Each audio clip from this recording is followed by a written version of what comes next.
I'm on candy camera, that's right. All right, we're in Philippians, chapter 1. And starting a new handout, if you want one, I have some for you. This will be up at the top. It should be chapter 1, verses 12 through 30. So, I haven't passed these out yet. You want to, or can you share? I got plenty. All right, yeah. Now, these were all printed when I taught this lesson at Roseville, and I have no idea why I printed so many. It's up to you. You don't have to. I'm a visual learner. I like to see it, as well as write it out in order to remember it and everything. Okay. And the past few weeks we've been talking about Paul being in prison.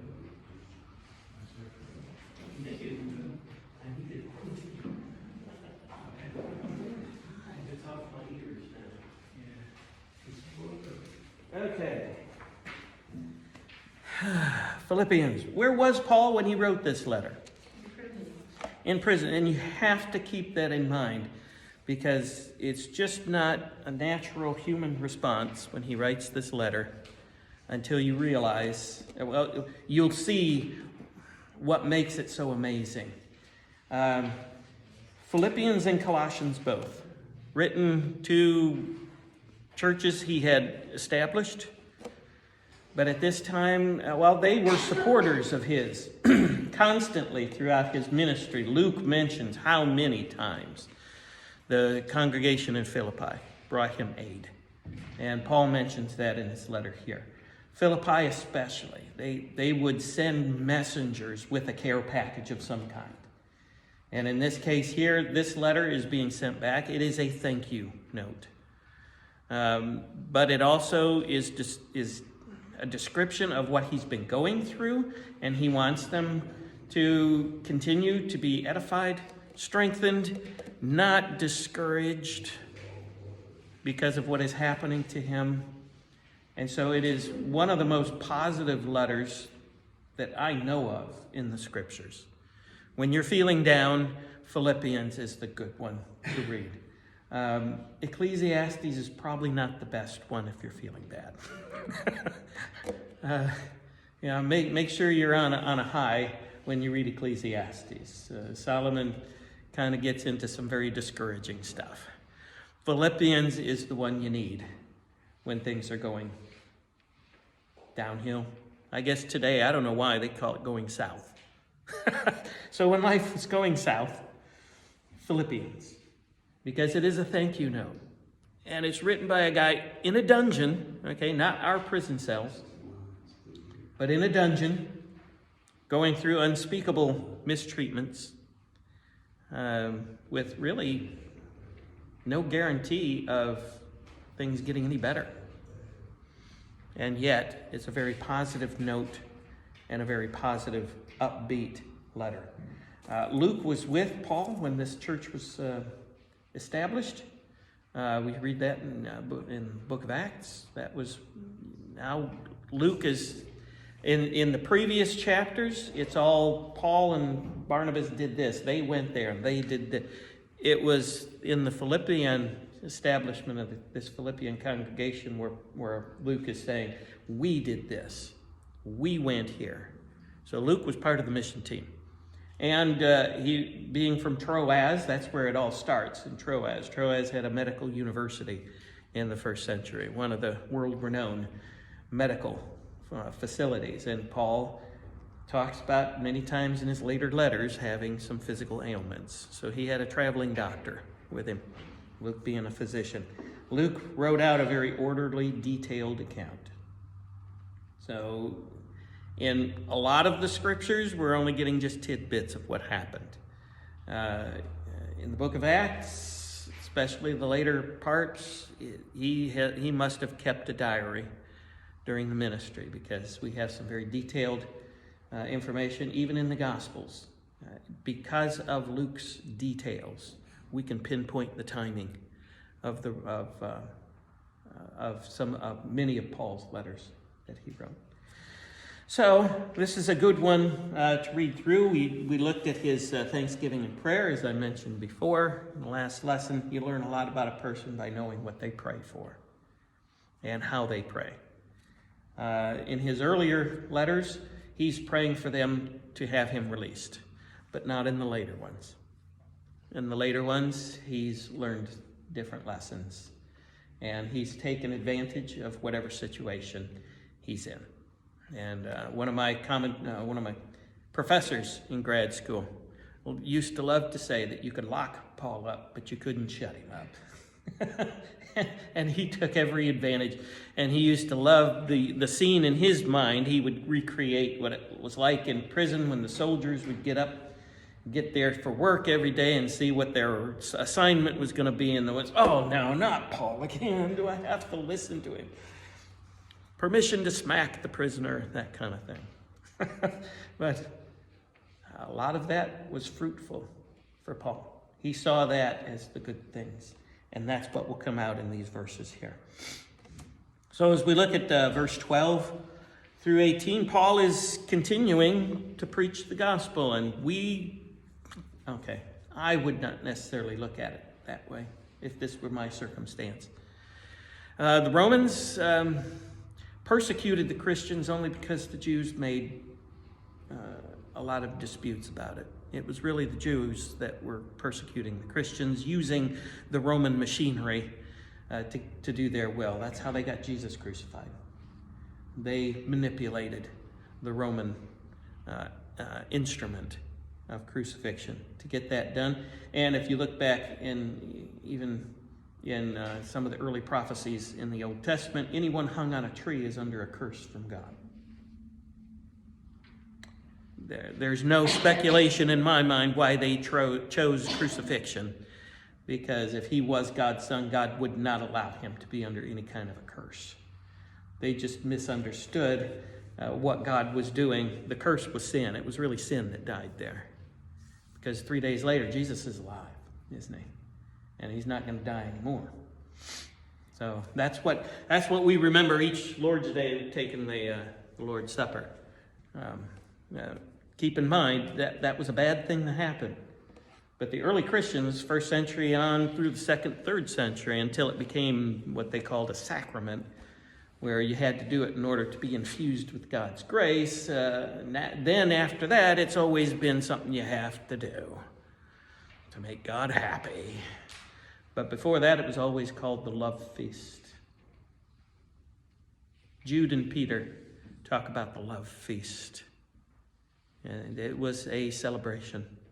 It was not a time to sit and mourn, because Jesus is alive. He's not dead. So that all comes out differently later on throughout the first century. Paul is continuing to preach the gospel no matter where he is. And so these are very encouraging words, and I'm going to read through 12 through 26. I try to read it with emphasis as if I were the one living this out. So, as you may say, a dramatic reading. I hope it brings a sense of understanding rather than just being words on a page. This is Paul's experience, and it isn't a typical human response. Now, I want you to know, brothers, and that word for brothers includes the females there too, the sisters as well. I want you to know, brothers, that what has happened to me has really served to advance the gospel.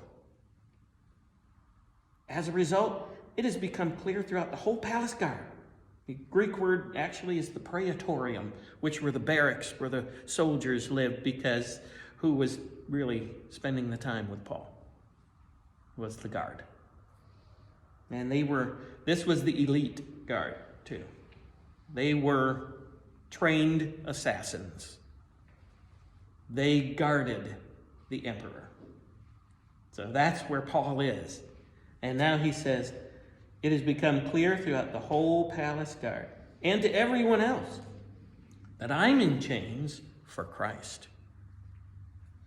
Because of my change, most of the brothers in the Lord have been encouraged to speak the word of God more courageously and fearlessly. It's true, some preach Christ out of envy and rivalry, but others out of goodwill. The latter do so in love, knowing that I'm put here for the defense of the gospel. Excuse me. The former preach Christ out of selfish ambition, not sincerely, supposing that they can stir up trouble for me while I'm in chains, but what does it matter? The important thing is that in every way, whether from false motives or true, Christ is preached.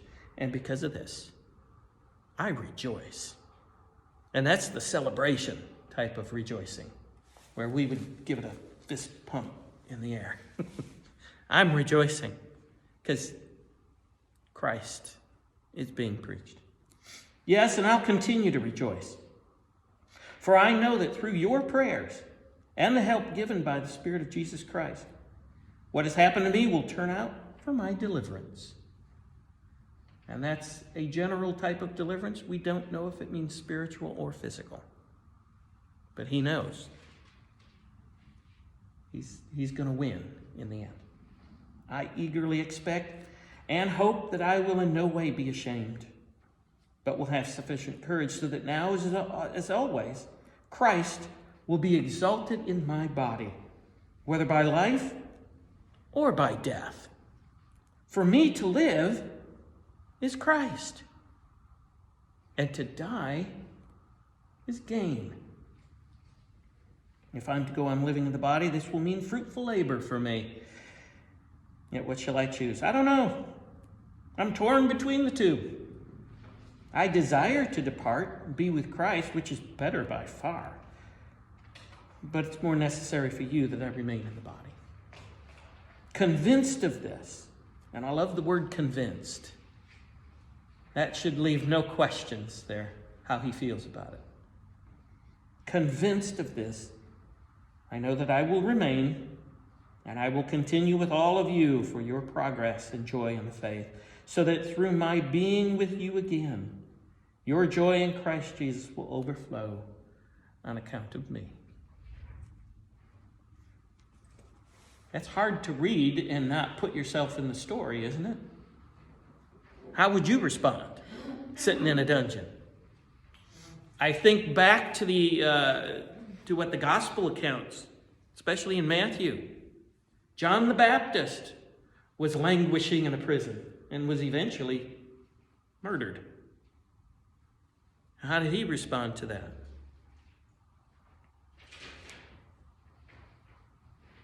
Remember Matthew chapter 11? Yeah, that's good to go back and look at that, because John pointed Jesus out as the Messiah, didn't he? He was told in John's gospel that the one you see the Holy Spirit descend and sit on, that's the guy. He said, and I saw it, and I heard the voice, and that is the Lamb of God. And yet,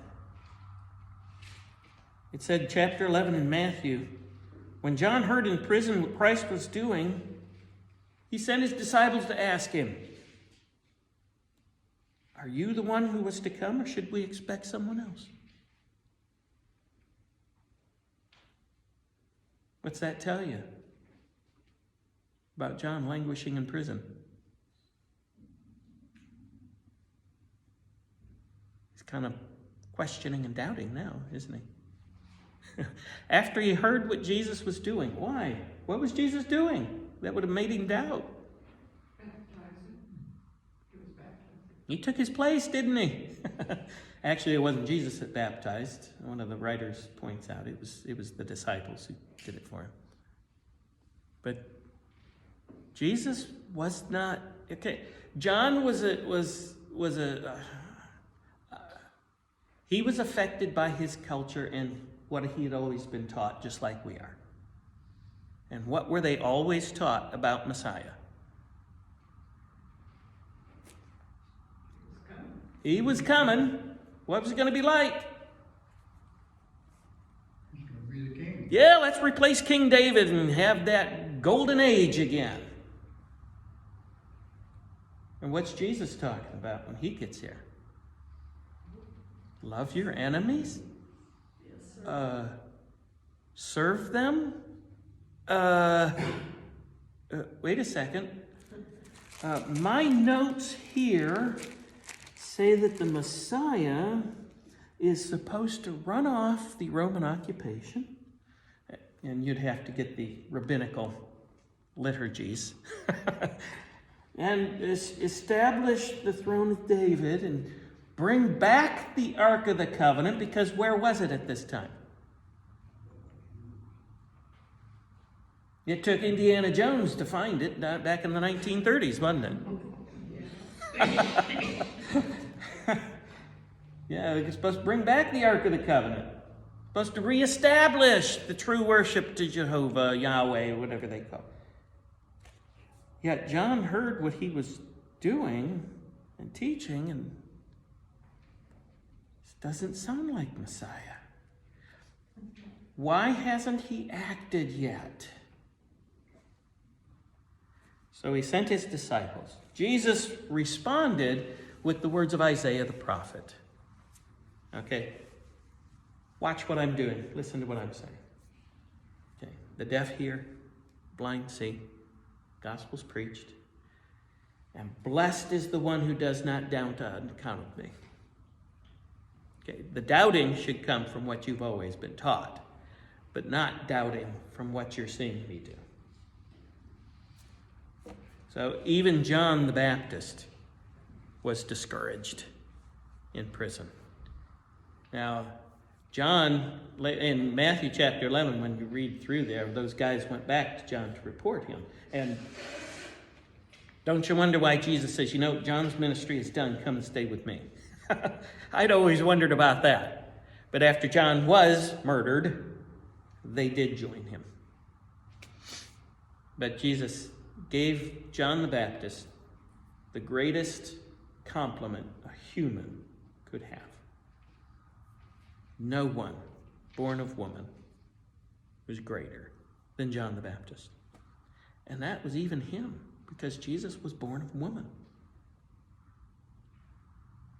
But Jesus knew, because of John's ministry and teaching and example, his ministry could last 3 years and they would be ready at the resurrection to preach to the rest of the world.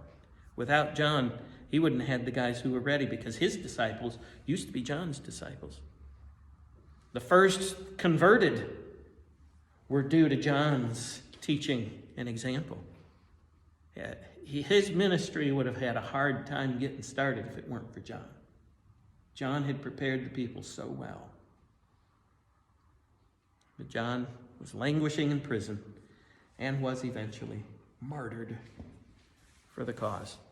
But, see, the reason for that, we don't think like God does. In the Old Testament, there was a king that was so nasty that God sent the prophet Elijah to him and said, "You're going to die, and you're not going to have any successors to the throne." And he cried. God sent him back and said, "Yeah, you see how he's crying? Tell him it won't happen in his lifetime." Which means he wouldn't have to live to hear about it. But there was a child that was born and became ill and died. And God says it's because he's the only one I didn't find anything evil in. We don't think like that, do we? He spared that child the evils through life by bringing him home. You see, anytime we see in the scriptures where someone died, like Ananias and Sapphira, who lied and died, we think they were condemned to hell. But no, that's not how God sees it. God looks at the heart. That message had to be told. Remember when the Ark of the Covenant was stolen? One of the rules about the Ark, you can't touch it. Philistines touched it all the time. Of course, they had diseases and tumors, which professor I studied Hebrew under said that actual word was not tumors, it was hemorrhoids. So you can see why they wanted to send it away, right? Let's send it to our brothers in Akron.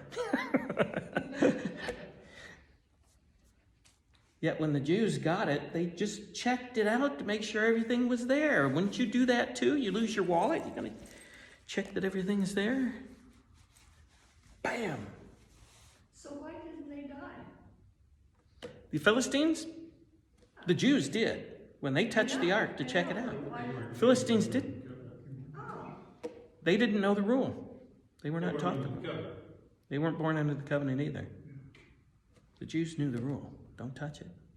Even David, when he wanted to move it from the house up to the Temple Hill, Uzzah, I always felt bad for Uzzah. He got a raw deal, it seemed. You're saying that because they didn't know the rule, they didn't die? Mm-hmm. God did not punish them for that because they didn't know. They weren't under the covenant that the Israelites were under. Yeah. The Israelites had already made a covenant with God. And they agreed to it. Philistines didn't. They knew nothing about that. To them, it was just a gold-plated box.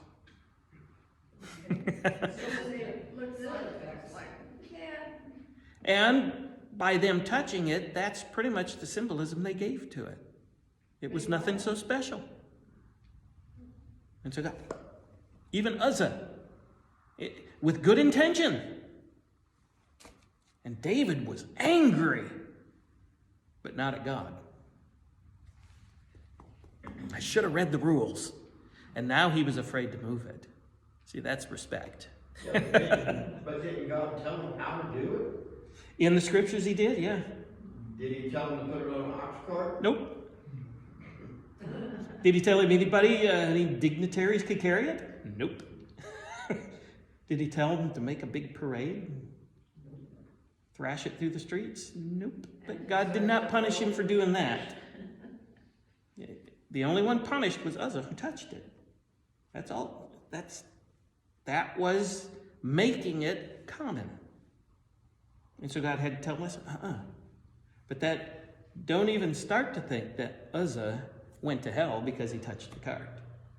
God sometimes had to do that. What's human. Mm-hmm. If something's falling, you're going to catch it. Yeah, I'm going to catch it, yeah.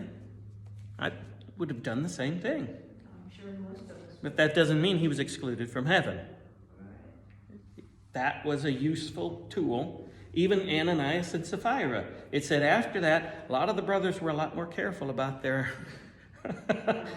about them telling the truth. Okay, that was a lesson. They had to be learned. A very strong lesson.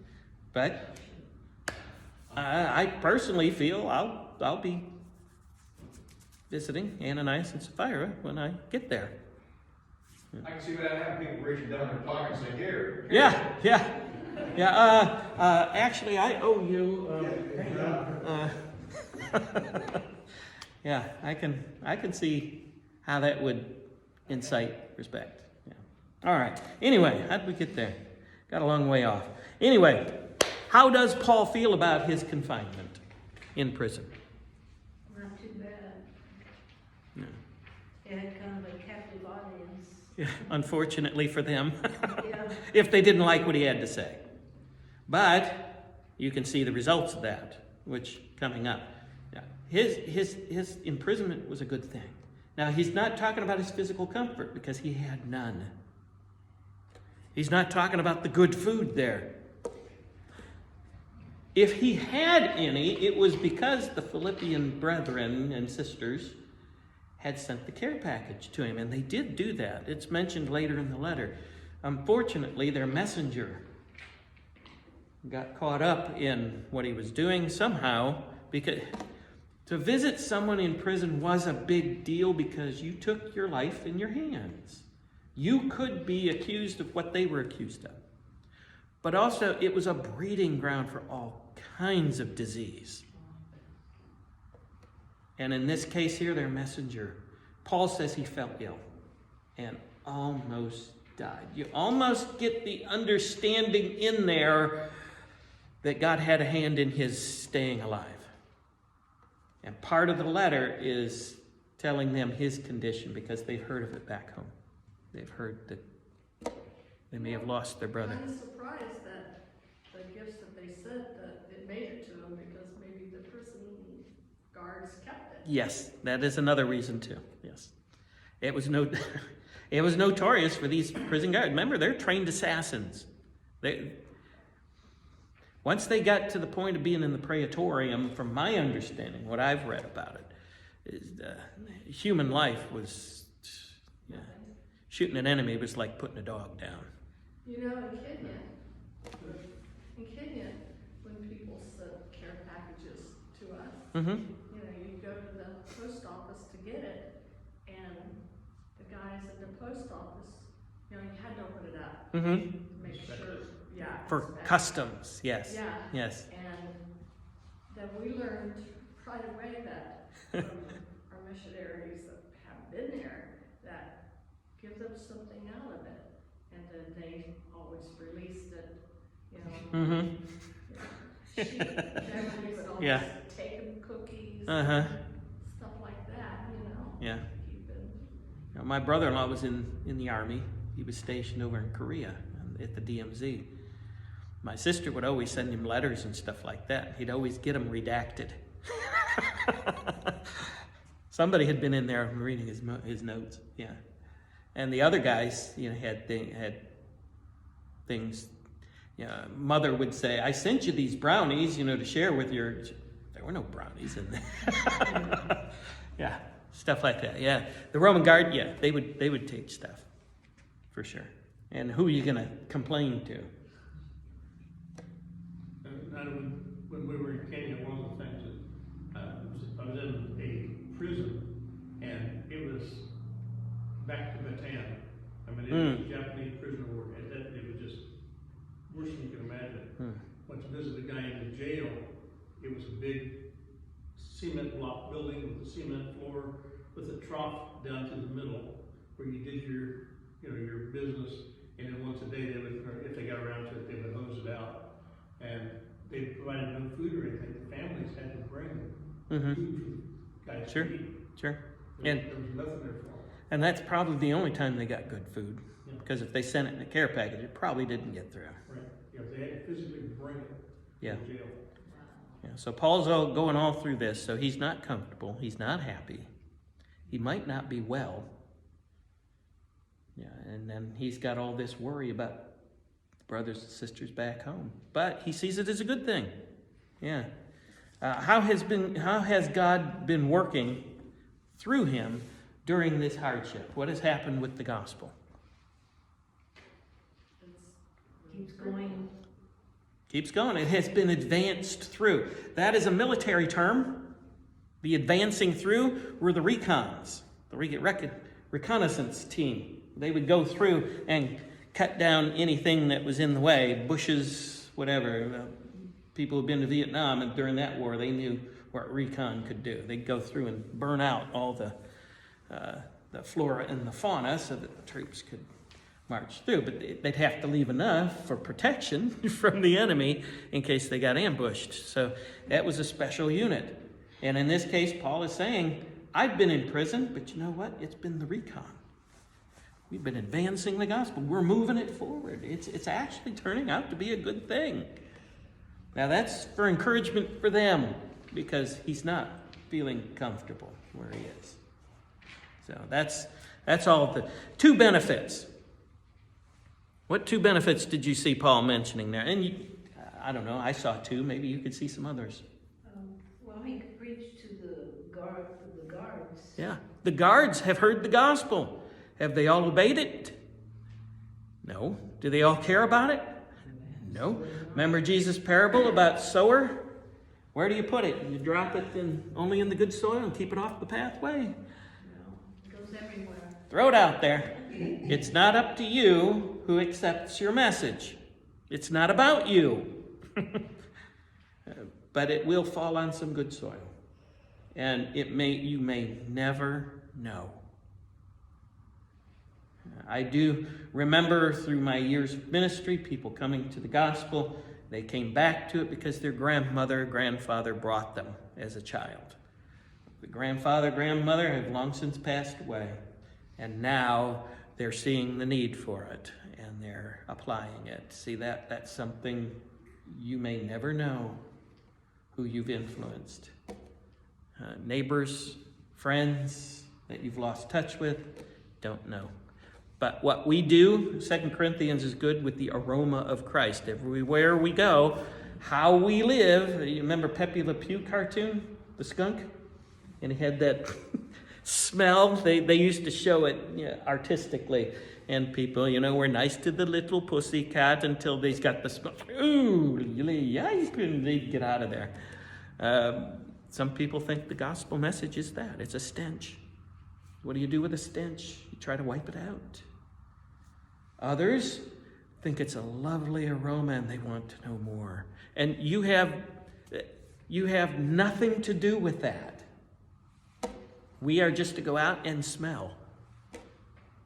And how they respond, that's their position in Christ, not ours. So he's preached it to the guards, to the praetorium guards, the elite. What else has happened? Well, he molds into other people because of what's happening to him. Yeah. He can go to prison and do that.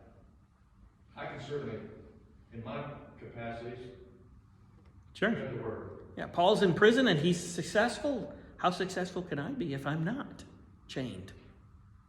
Yeah. Of course, being chained gave him a reputation. But the people who really knew him, knew what he was there for. And the Praetorian Guard, same thing. And even though there were stories in the first and second, even in the 3rd century, in the early Christians who were imprisoned, there were stories of them witnessing the softening of the guards because they knew they were innocent. But the guard, was following orders. He had to do it. But they didn't want to. A lot of guards, probably, don't know for sure, lost their life being executed for not following orders and executing others. But that was the Romans' way of taking troublemakers out of circulation. John was sent to a vacated island out in the Aegean Sea because the emperor or his cohorts didn't have the heart to murder an innocent man. Plus, they knew once they did, he'd be turned into a saint, and they didn't want that happening either. So they just put him somewhere to rot until he died. And that's where John was when he received the revelation of Jesus. He was out of isolation. So by Paul being in prison, what it actually did, if the gospel's going to be advanced, I'm back home in Philippi. Paul's not here to do it. All right, guys, let's get together here. Let's do this. People who would normally let someone else do it are now getting involved in it. So Paul says that's one of the good benefits from it as well. Can you think of any others? I'm open. Those are only 2 I saw from what Paul said there. Your book benefits us. There you go. That's right. Wrote Philippians. Yeah, there you go. And it's a very good tradition that it was Onesimus who tried to collect these letters, and he probably had the one from Colossae because that's where he attended. Philemon hosted it in his house, and that was his master who had released him and spent the last years of his life actually promoting the gospel and collecting any churches might have had. And of course, Philippi was nearby. You got a letter from Paul? Let me see it. They shared it, didn't they? They did share it. Paul told them to share it with each other. So yeah, we do have a letter from it too. So there's a third benefit. Yeah. All right. Paul does say that some preach the gospel out of envy. How do you preach the gospel out of envy? I mean, the gospel?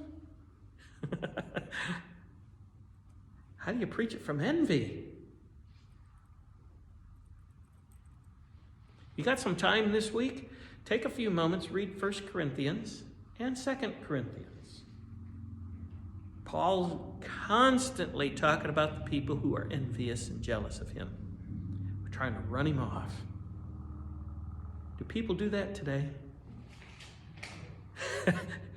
Well, yeah, he knew what he was talking about, but he didn't have the full story. Let me finish it for you. To the Gospels, though, and maybe I'm wrong, but it seems like Paul has to defend his apostleship. Mm-hmm. because he wasn't one of the chosen directly by Christ when Christ was here on earth. Right. And maybe these people resented that or Mhm. whatever it is, but it seems like he's having to defend him more than anybody else. Sure. And he actually got in Peter's face once. He mentions that. And so some people who, well, I'm of Peter, I'm of Paul, I'm of Apollos. Well, the Peterites probably were offended by that. And so there was some envy there. We're human. It happens. One of the bad things about so many congregations in the Detroit area is that if I were to offend somebody in the gospel message that I preach, guess what they would do? Spread it around. They'd spread it around by going around. They'd never come back where I was. They go to another congregation. Do you know what those people are teaching? And of course, it's not the true message that we were expressing. So there's some envy there. There's rivalry. One place I went, one of the rules that the leaders, they hadn't had elders at the time. They did by the time I left, but it's one of the rules. No, what they called this, see if you understand what they're saying. No sheep stealing.